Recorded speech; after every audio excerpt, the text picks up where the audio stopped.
sky's not blue.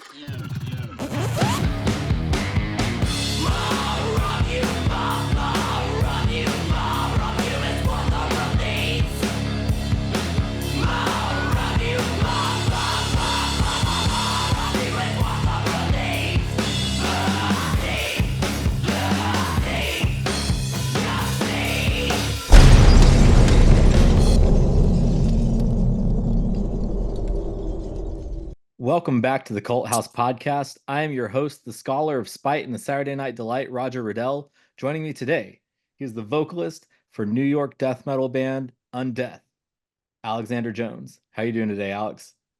I'm doing great. How are you? Pretty good. Right off the top, I've got to ask you, how many times or how All the often time. about Alex Jones? All the time.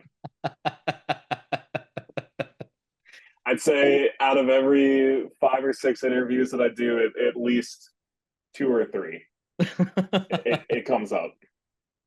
But yeah, no, it was like the the good first thing news, that I thought of. Like, I was like, I'm sure that you get like just a joke about it like every few interviews.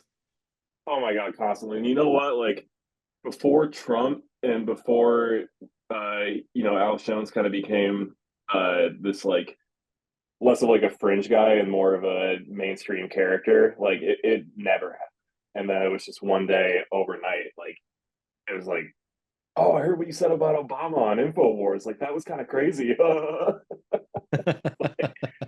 now I just can't escape it. But the good news is that I'm getting married next summer, and I'm probably going to take my fiance's last name. So hopefully that'll put an end to it.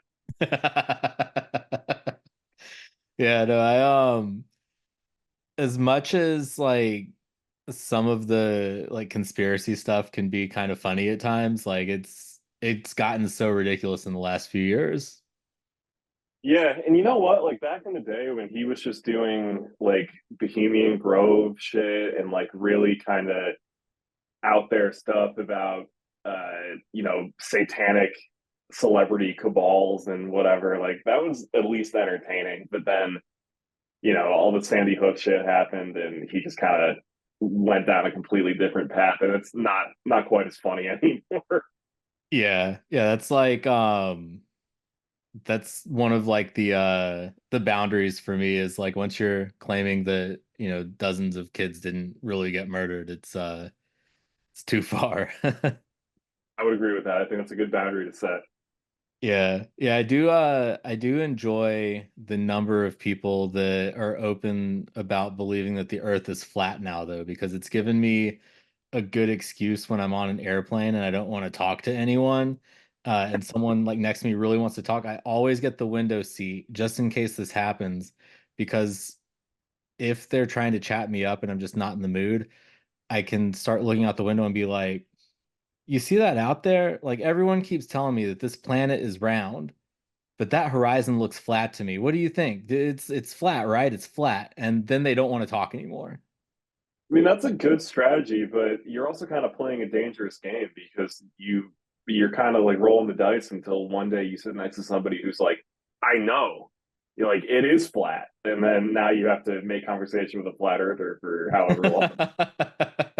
I think the one upside to that though is that a lot of those people like in the conspiracy theory world, they get less enthused about talking about it once you believe the same thing as them, unless they're like really out Mm, there. But there's like, you're right about that, where it's like rolling the dice, because then you're taking a chance that it's someone who is like very sincerely into that and wants to discuss it.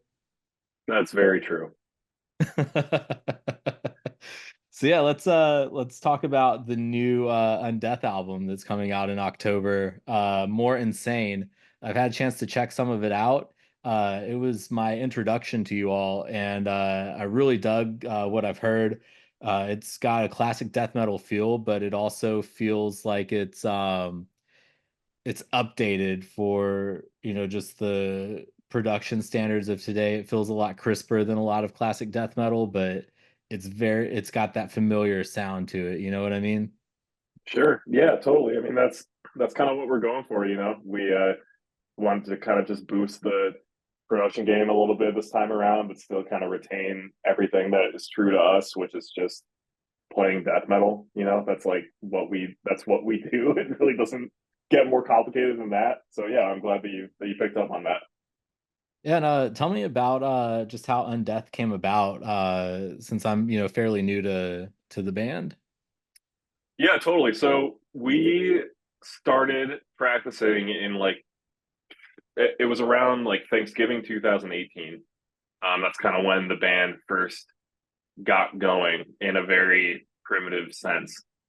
And none of us really knew each other. Like it was me and Kyle and Matt at first. Kyle is one of our guitarists and Matt is our drummer, and he also does all of our artwork. And I was in a bunch of bands in Rochester, New York, where we're all from. Well, not all of us are from, but where we all lived at the time.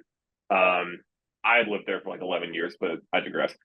And Kyle was in a bunch of bands, and Matt was in a couple bands, and I had just my band I was in before Undeath didn't like break up, but we kind of fizzled out. It was just everybody in the band was like 10 years older than me, and they just didn't really want to do active band stuff the same way that I wanted to. So things kind of just very slowly came to a halt, which it is what it is. Like, absolutely no hard feelings about that whatsoever. But I was looking for a new band, and Kyle had seen my old band play at the Bug Jar, which is this tiny little dive bar in Rochester.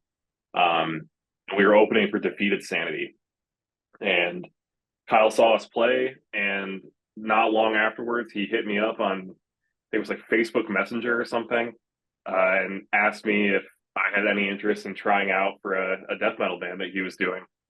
And I absolutely did. That's what I was trying to do for probably like close to a decade at that point. I just wanted to be in a death metal band, but I didn't know anybody else who wanted to. Um, so yeah, I started practicing with him and Matt, and we all just kind of clicked immediately. We have very similar tastes as far as death metal goes. We just love the classics. Like Cannibal Corpse is all of our all-time favorite metal band, like bar none.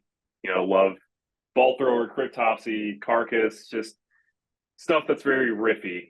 Stuff that's very Morbid Angel too. That's like a huge North Star band for all of us.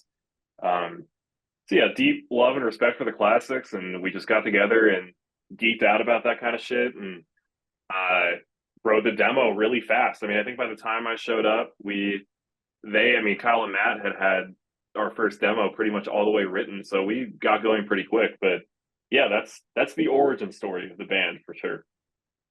Yeah, and you mentioned Cannibal Corpse, and that's an influence that I could definitely hear when I was listening to the new album, which makes sense with you also being New York guys. What do you think it is about that area that lends itself to death metal? That's a great question. It's really depressing, like it's not just New York, right? Like it's not New York City. New York City is a 5-6 hour drive from where we are, depending on traffic. We're closer to Toronto than New York City, right? Like, and that's in a different country. But we, there's just not a lot of shit to do. It's kind of just cold and barren, and it's just a good place to write some aggressive, angry music. But at the same time, when you're from upstate and Western New York, like we are, there's a strong sense of camaraderie there because you kind of feel like your back's up against the wall because you're not from New York City. You're not from this cultural metropolis. You're not from like the center of the world. You're from adjacent to that. And you're from this place that everybody kind of overlooks or just outright mocks when they hear about it. And that kind of makes you want to prove yourself a little bit more because you can't just coast on the fact that you're like a Brooklyn band or a New York City band. You don't have like a huge scene to just kind of ride on top of and take you to success. You kind of have to really dig in and fight for every scrap of recognition you can get. So yeah, being from Western New York where we're from, it's kind of like it's a lot of that. It's a lot of just fighting for respect, but you gotta stick together, and it's a cool like environment to grow up in and make music in.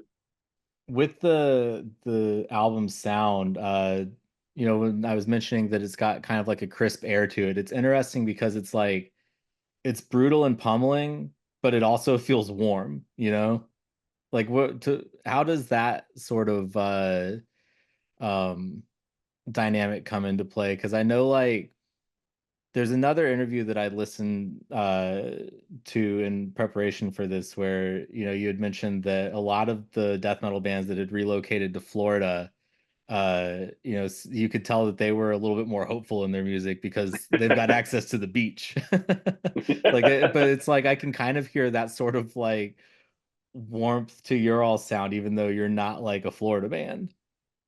Yeah, I mean, I think uh, it's kind of twofold, right? Like, I feel like as much as Western and upstate New York, I say Western New York because when people from our region, when you say they're from upstate New York, they get really uptight about that because to them, upstate New York is like Poughkeepsie and Albany. Like, it's a specific thing. It's like Western New York is like Rochester and Buffalo. But again, I digress. Um, it's kind of a twofold thing, right? Because us, yeah, we come from this kind of gray, snowed out, isolated part of the world, but not that Rochester is like on an island, but it's pretty far from a major city. We come from this pretty harrowing place, but we're all kind of like laid back, nice guys. Like I feel like our band is very approachable, and I feel like we're pretty normal, which like probably sounds ridiculous to somebody who isn't hasn't like toured and like met a lot of other bands, but a lot of other people in bands are extremely fucking weird. And Yeah. I feel like we're just kind of like just normal guys, and what you see is what you get with us. So that definitely infiltrates our music a lot. We want to write riffs that are heavy and pummeling, and we want to write music that's fast and aggressive and heavy and brutal and all that stuff. But we can't help but let ourselves seep into our music. And we're guys that like to party. We're guys that like to have fun, and our music reflects that. So we can't escape that. And the other thing is the production on the new record. We did it with Mark Lewis, and he's down in Nashville. And that was a big thing for us going into it because with our last two, we had done them with our friend Scoop Stardaris in Philly. And I think he did an amazing job with those records. I love them, but they do have a very kind of claustrophobic, like nervy kind of sound. And that was a big conversation we had going into the next one, especially once we kind of realized what these songs were shaping up to be and how they were sounding. We wanted a production style that lended itself to them. We wanted it to be bigger and more in your face and more open and brighter and warmer. And Mark was the guy for that 100%. Yeah. And the topics on the lyrics for the album, range from like undead armies from space to like video game influences to like man-eating demons and things like that. So like on I know that you're not the person who writes the lyrics, but like where does that like how does that influence kind of like play into um I guess sort of the vocal performance and how you approach that? Yeah, that's a good question. I definitely don't write the lyrics, but I mean, I approve all of them with Kyle. And when he's working on a new song or when he has a new song done, he always sends it to me before we even practice it, just in case I wanted to like add anything or take anything away. And yeah, like me and Kyle, we're into a lot of the same shit. Like we're into the same, not like exactly the same, but we like a lot of the same video games. We like a lot of the same movies where we have very kind of similar interests. And if I was writing the lyrics for our band, I would definitely pull from it a lot of the same subject matter too. But as far as how it affects the performance aspect of it, I mean, I don't know. I kind of, when I read Kyle's lyrics, there's this like, this is going to sound kind of pretentious, I guess. I don't know, but and maybe I'm injecting too much into this, but there's this kind of like grandiosity to them, or like they're very. It's like large scale kind of stuff, or it's like very small little dramas. But regardless, it's like there's this majesty to like the scenes that he's painting. You know, it's either like one guy going crazy and like killing 1,000 people, or it's like, you know, armies that are conquering entire planets and all this shit. Like there's always like extremely high stakes with the stuff that he's writing about. And I just kind of want to like lend that the same level of intensity in my performance. You know, I want to make it sound like everything is at stake. So I guess that's how I would best describe it. Yeah, yeah, that makes sense. And I feel like the album art really matches that too. To what extent did, the process for deciding the album art for you all kind of I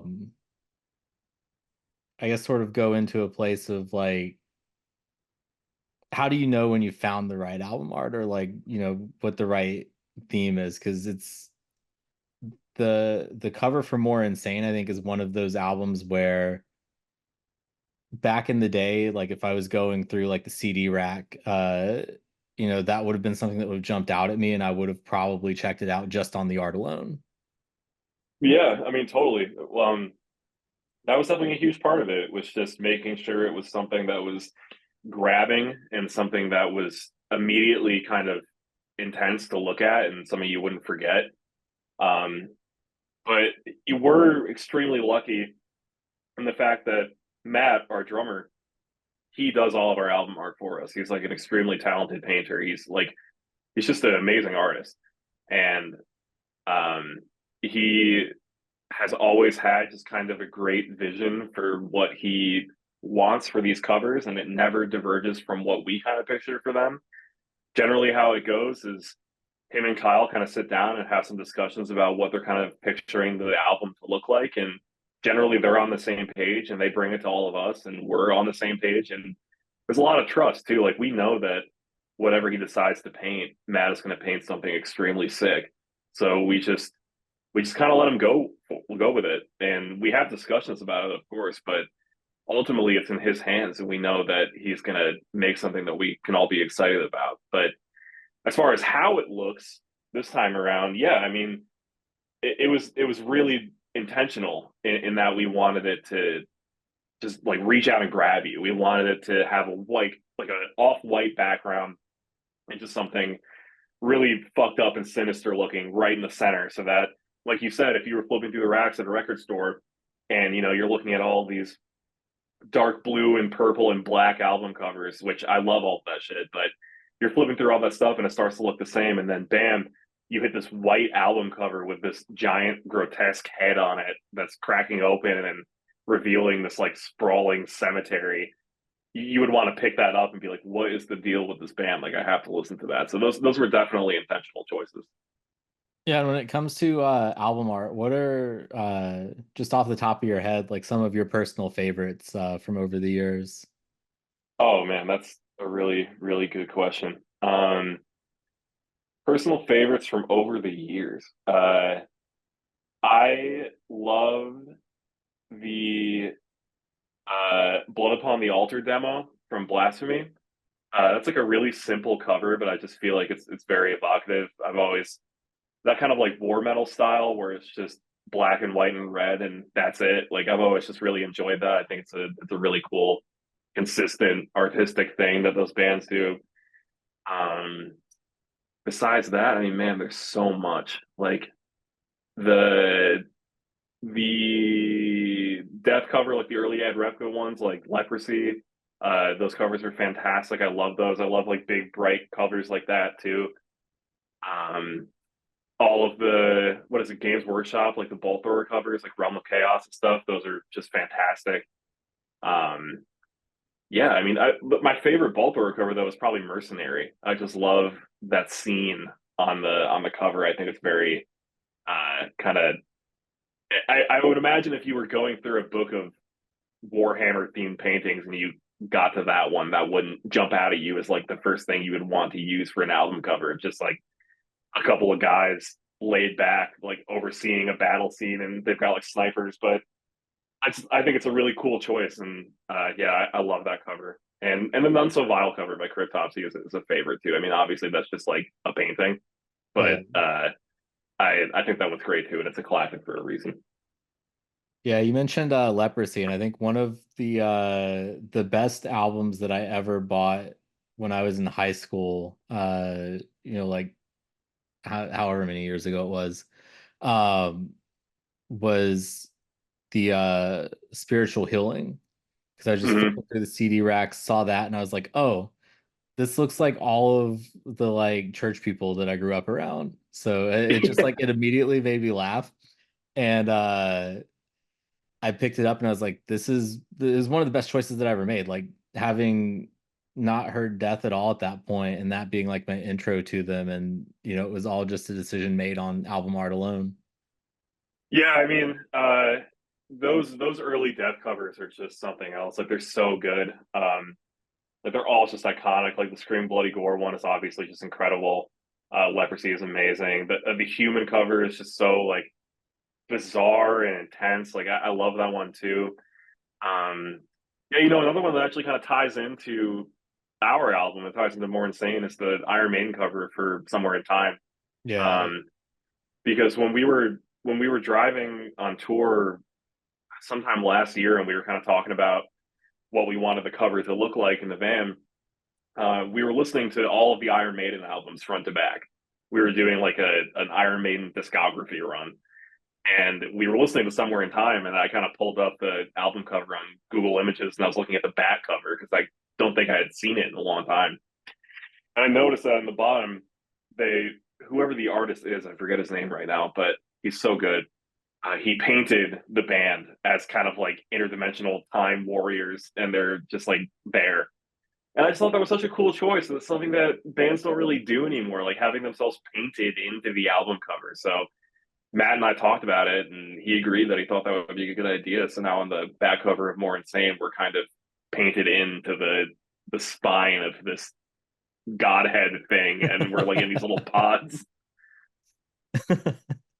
Yeah, one of my favorite things about that Somewhere in Time cover is also that there's at least like a dozen references painted into it or Yep, illustrated into it, two different pieces of lore from the band. Like the clock in the background, for instance, is set at like 2 minutes to midnight. yep, yeah, stuff like that attention to detail. I just think is so great, and it's something that I don't want to say is like lost on current bands because there's so many bands that do great stuff like that still, of course, but it's something I wish more bands did. I wish it's something more bands paid attention to. And I can't blame bands for not, because with everything going in the streaming and online only direction, like it's creating a really immersive and expensive piece of artwork to go along with your music seems like less and less of a priority, which I understand. But for us, it's still very much a priority. And yeah, I mean, as far as references go, with us too, that's something we tried to say with too, where on the cover of our first album, Legions of a Different Kind, it's this like cave scene where there's this pus demon like cutting somebody's head off, and then it's time to rise from the grave. The next album, it's the same world, but it's zoomed out. So now you can see this like army of the undead amassing, but the cave from the first cover is kind of in the back right, like tucked away. And then with this one, with More Insane, it's not as immediately obvious, but it's like all the way zoomed out now. And you can see that the world of both of these album covers before has kind of existed within this head the whole time. So I don't know if that's going to like complete the trilogy of album covers, or if we're just going to keep zooming out forever. Like, I don't know. That's definitely something I like doing. Yeah. And speaking of, interesting album art, from what I understand, you're also a Tool fan. Oh yeah, big time. Yeah. Um I'm unashamed. Oh no, I think the joke there is basically like name your five favorite mathematical equations.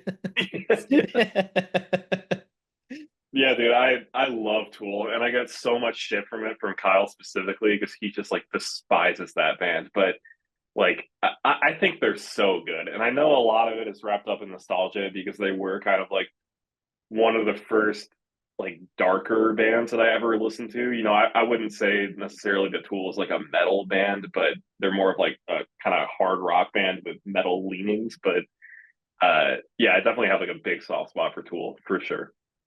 Yeah, no, I've always appreciated them as just like this weird kind of like art rock band that occasionally puts out an album every decade or so, but um I feel like they've gotten the reputation that they do because everyone always remembers like the one jock that you went to high school with who got like super into them and felt like being into Tool made them somehow smarter.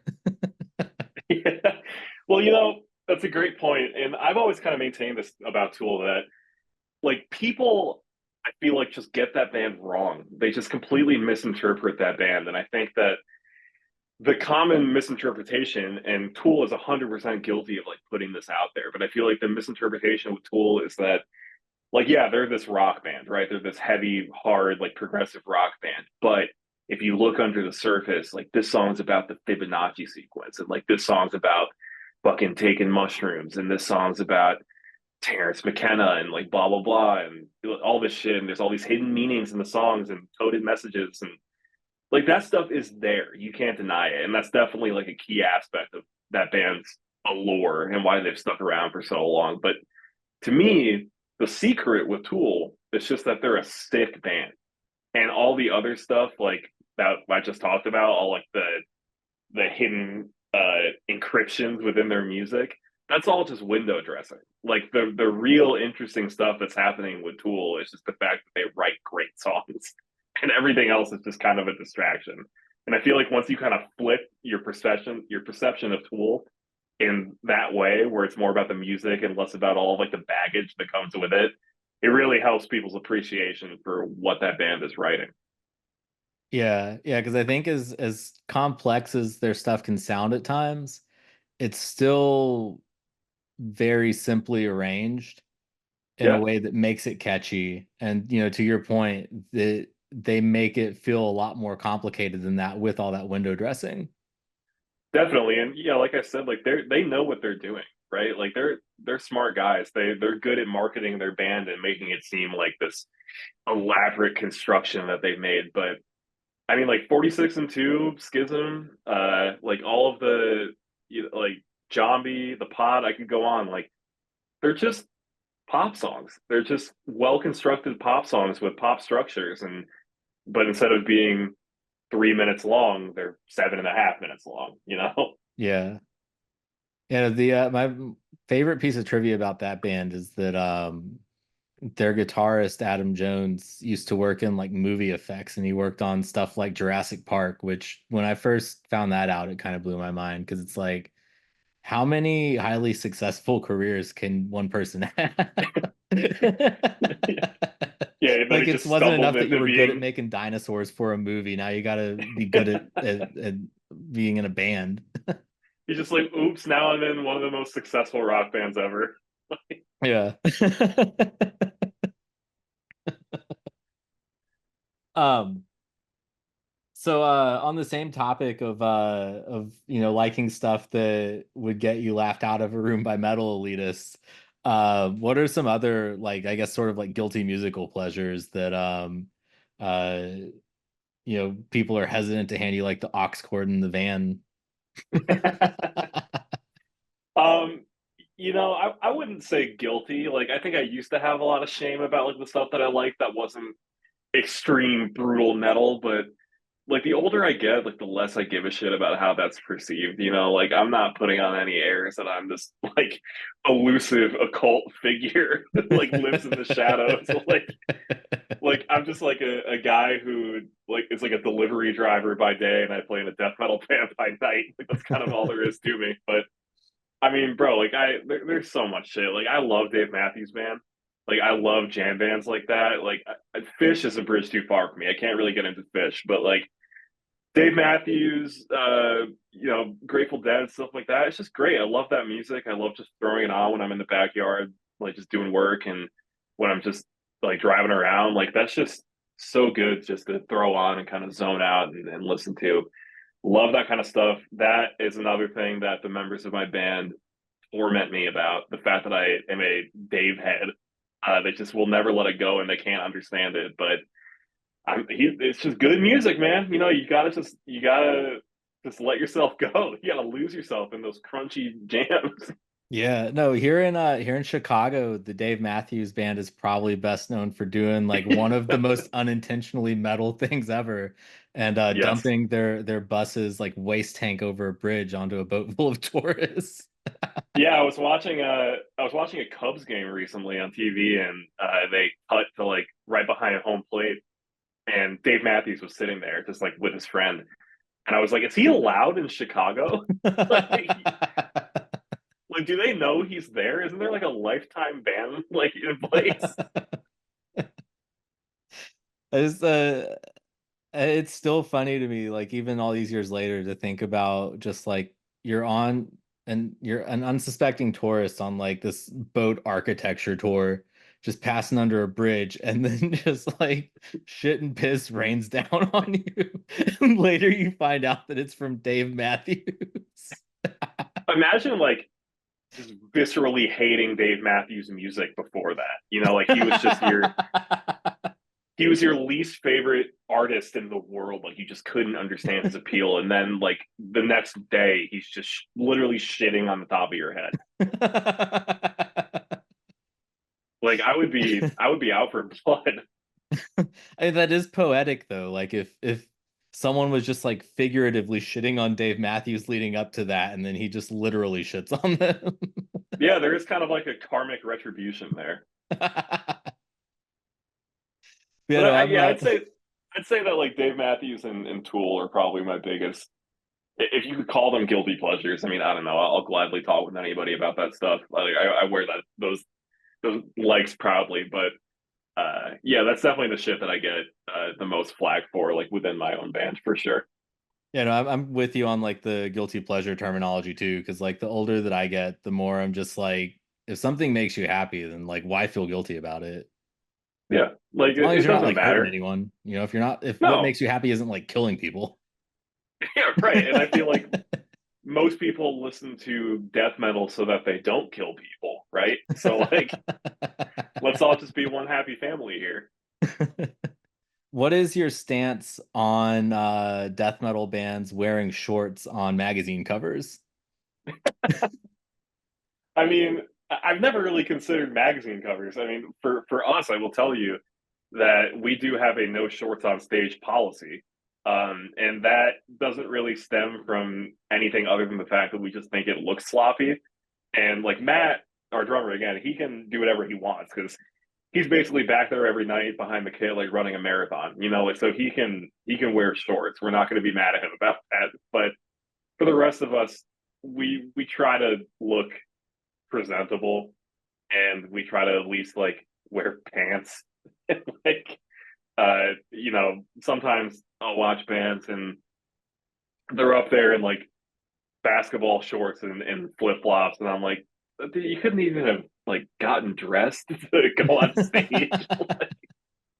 You know, that's our own personal hangups. But if other bands want to wear like short shorts and Crocs on stage, like that is definitely 100% fine with me. That's your life, like via con Dios. But we used to be guilty of stuff like that all the time. You know, we used to wear Crocs on stage and you know, basketball shorts and all that stuff. And then I think it just kind of got to a point where, you know, we not that we're like hot shit or anything, but we were doing a tour with like Dying Fetus or something in the summer, and you know, we would go out on stage in front of 1,200, 1,500 people, and we just look like shit. And we kind of had to realize, like, you know, people paid money to get in here. Like, maybe we should try to class it up just a little bit. Yeah. But for death metal, classing it up means like pants, you know? Yeah. No, I remember the basketball shorts and flip-flops I always associate with like deathcore in particular, because like everyone that I knew back home in Kentucky who, got into like a deathcore band in the like mid to late 2000s suddenly started wearing basketball shorts and flip-flops all the time. Yeah. Yeah, it was definitely a deathcore thing for sure. And like that and windbreakers and huge tank tops and stuff for sure. But yeah, I don't know. I mean, I'm not gonna actively pass judgment on any other band for wearing whatever they want. Like if that's how they choose to represent themselves and present themselves, like that's fine. You know, it's I'm not living your life. I'm not going to make your decisions for you. Like, who am I to tell you what you can and can't do? Like, you're not hurting anybody by wearing shorts on a magazine cover. But um, for us, for Undeath, like that's probably not something that we would do, and that's our own take on things. It has nothing to do with anybody else. You know? Yeah. Yeah, I mean, I guess it all kind of just depends too on like um the overall like image that the band has in mind. And like I think sometimes that kind of stuff, if it's like too disjointed between the band members, it kind of like subconsciously like breaks up the idea in people's heads that they're seeing like a band that is like cohesive as opposed to just like a bunch of dudes jamming together. Yeah, that's a really good point. And like I think a funny way that metal bands kind of try to make that leap when they realize that, oh, we need a more cohesive visual presence to our band is like, okay, we're all gonna wear black button-up shirts now. It's like that's that's their way of signifying to the world that they're a serious band now. It's like we're not wearing band shirts and cutoffs on stage anymore. We're wearing black button-ups. And like that always just kind of cracks me up because inevitably at some point in a metal band's lifestyle, like they'll have that moment where they want to be taken a little bit more seriously as like artists rather than death metal musicians. So they're like in the metal musician's mind, like what is fancy? Like a button-up shirt, but it has to be black because we're a metal band.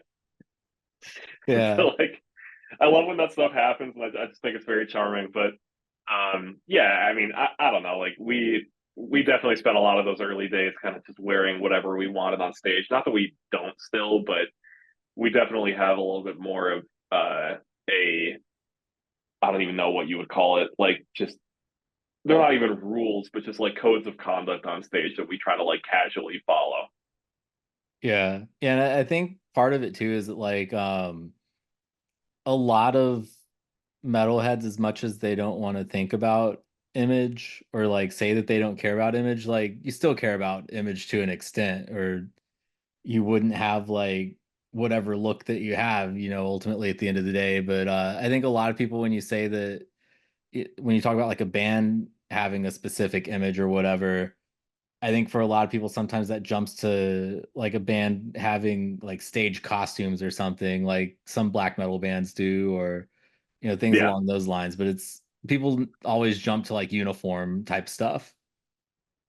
Yeah, definitely. And everybody is just kind of subconsciously or not trying to replicate somebody that they were impressed by their style, right? And for us, I mean, I don't know. I mean, I would imagine that a lot of our taste as far as what we wear on stage and then pictures and stuff kind of comes from like old pictures of Morbid Angel and like old pictures of Cannibal Corpse where it's like, yeah, they weren't wearing shorts and looking like complete garbage, but they were like just wearing jeans and sweatpants and t-shirts and for us like that whether we want to talk about it or not looks cool, and so we kind of make those decisions whether or not we're realizing it. But it's a great point that you bring up, whether or not people understand that they're doing it, they still are following some school of fashion, and it doesn't have to be uniform based. It's just based on the stuff that you think looks cool and presentable.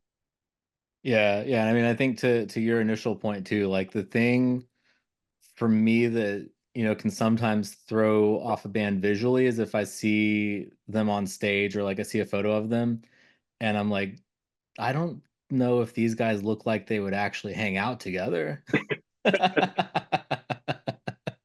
Yeah, that or like it's a bunch of young people and one guy is clearly like in his late 40s. It's like, okay, whose dad is that? Like he can't fool Yeah. me.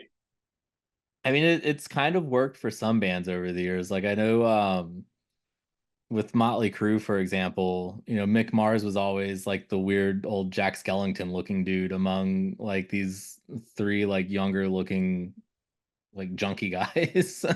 Yeah. Yeah, but Mick Mars is like the heart and soul of that band. Like you can't Yeah. I can't even begin to say like how underrated I think he is in the grand scheme of metal guitarists. Like Like last year, I remember I sat down and I wanted to learn "Kickstart My Heart" on guitar because every time I hear that song in like CVS or something, I'm like, "Fuck, that's a sick riff!" And I finally just sat down and listened, played, played it out, and it's so fun. And like, so many metal guitarists write stuff that sounds cool but isn't fun to play, And Motley Crue has so many riffs that sound great and are also just like a joy to pick up and play, and you can learn them in 20, 30 minutes tops. So yeah, shout out to Mick Mars. Yeah, yeah. I mean, he's underrated for just like the amount of like just old blues shit that he made sound cool. Yes. Like back in the 80s and like up into, the early 90s. And I don't know, I think it's insane that they like got rid of him after he spent like all those years powering through tour after tour with his bones fusing together. Yeah, I mean, like how many world tours did that guy do where his skeleton was like fusing together? Yeah. He's just he's just in like unimaginable pain every day, but he's still, just thugging it out for those guys. And yeah, I would be pretty crushed if I was him. But I mean, we knew that Vince Neil and the boys weren't exactly reputable people. Like Yeah. we can't be surprised by that. Yeah, no, it's there's always like some kind of treachery going on with the hair metal bands for some reason. Well, I think if I had to kind of play armchair psychologist here, I would imagine that when you start a band and you're like at the forefront of your mind is like, we're gonna make $1 million doing this, and that's like your reason to be in the arts. Everything else that follows is just gonna be full of corruption and backstabbing. Like you're in it for solely capitalist and shallow reasons, So Yeah. like, of course, your interpersonal relationships are going to suffer as a result of that. Like, but if you're starting a band because you have a shared passion and love for music, it's going to be a little healthier. Yeah. Yeah, I mean, I think that's part of the appeal of underground metal too, is just that there is a lot more of a sense of camaraderie, even down to the point that in a local scene like in Chicago, you'll have people who are part of like several different bands or contribute to the production on like multiple bands aside from like whichever one that they're in, and different things like that. Yeah, definitely. That camaraderie is very real, and I mean, a city like Rochester obviously is not nearly as big as Chicago, but the scene there is very tight knit, and people like everybody knows each other. Everybody is in each other's bands, and like everybody is always supporting each other as best they can. And it also helps because the scene is so small and everybody knows each other that like if you start acting like an asshole, like you're going to be ostracized pretty fast because everybody's in it for the same reasons. They want to get along and make music and just have fun with it. And then the guy that's kind of making things hard for everybody and acting like he's too cool for this shit is like you're gonna get found out pretty fast. So that when you have scenes like that are motivated by more holistic purposes, I would say it's very easy to make sure that everybody is in it for the right reasons. Yeah. And so I've had you for about 45 minutes now. I don't want to take up too much of your afternoon, but is there anything that I haven't asked about that you think should be included? I don't think so, man. I mean, this has been a good time. I think we covered a lot of ground here. Yeah, and just one last question. What is on the horizon as far as touring goes? Oh my God, so much. I mean, we're playing in Asia for the first time next month. We're playing in Japan. We're doing 3 shows in China, which is just like outrageous to me. We're playing in Vietnam and Singapore, and then we go straight from there. We play in Australia. We're going back there, which I'm extremely excited about. Last time we were in Australia, we were there for 2 days, which is insane. We flew down there for 2 shows and then we flew back, which is just ridiculous. But this time we're flying down there for 5, so it feels a little bit more worth it. Yeah, playing Perth, Sydney, Melbourne, Brisbane, Adelaide, and one that I think I'm forgetting. But yeah, we're going out there, and then immediately after that, we fly back to America, and we're starting a headlining tour that goes from like late September through late October, and it starts in LA and it ends in Rochester at a kind of like hometown record release show. And there's a Chicago date in there, I'm pretty sure, at Subterranean. So Oh, nice. uh yeah, so we're doing a whole bunch of touring at the end of this year, coming up really fast, and yeah, and then our new record's out on October 4th. But those are all the big highlights right now, I think. Yeah, I'll have to hit up that Chicago date. It's been a while since I've been to Sub T. Yeah, cool. Yeah, tickets on sale now. Yeah, thanks again for taking the time to chat today. I really appreciate it. Yeah, of course, man. Thanks for having me.